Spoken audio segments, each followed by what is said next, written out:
Senator Johnson. Mr. Vought, thanks for being here again. Hope this is one of many appearances before this committee. In your appearance before the Homeland Security Committee, I really spent a lot of time on spending. I want to focus on the other part of the budget, which is revenue on this one. But I do want to just kind of talk in general on macro terms.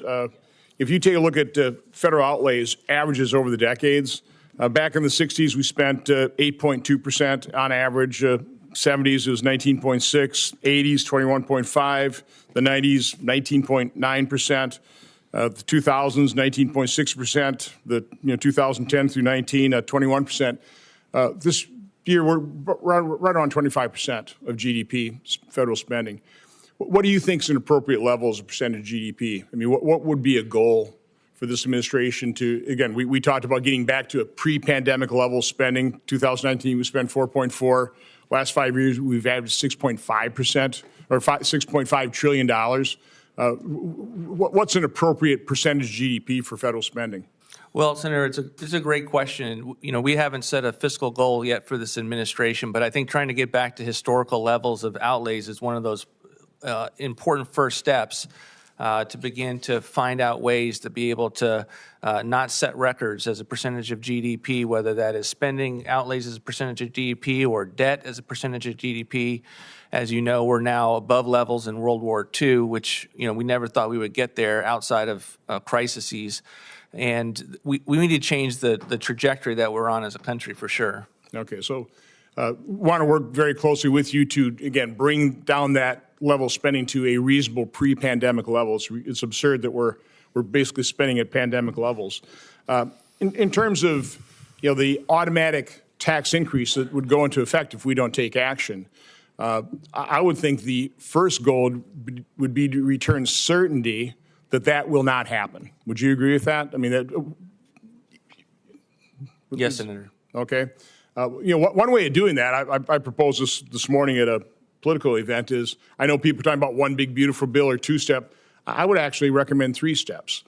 First, reconciliation, handle the border, keep it simple. We all agree on that. Second would be just extend the Tax Cut and Job Acts as it is. That would take any tax increase off the table, because what I want to do in the third step is simplify and rationalize the tax code. And one thing I found is there's nothing simple about doing that. So I just want to throw that out there.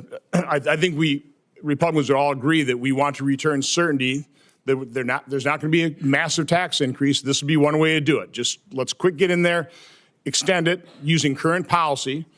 Senator Craple's idea there, which makes a lot of sense. By the way, let's just discuss that for a minute.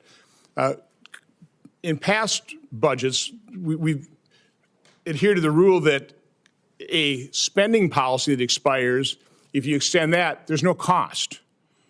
But if it's a tax cut that expires, now all of a sudden you're dealing with trillions of dollars. And by the way, I don't believe those scores. Don't you think it makes a lot of sense to treat both spending and taxes the exact same way? That if we pass a budget in this committee, it's going to be based on current policy, both for spending and for taxes?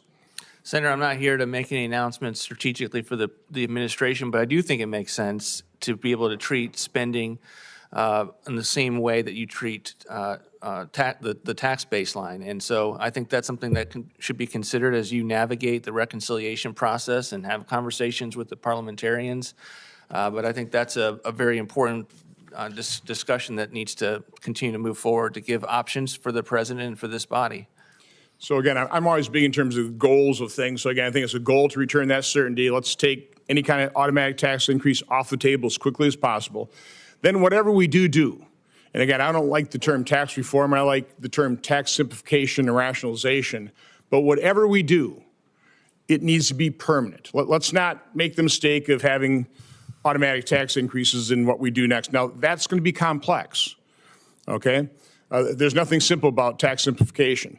One of the things I think we ought to look at are tax expenditures. I just had my staff, print me out the list of tax expenditures. This is like about 170 of them, totaling almost $1.7 trillion, about 6% of our economy. Now some of these, as I look at these, are legitimate business deductions. I wouldn't consider them a tax expenditure.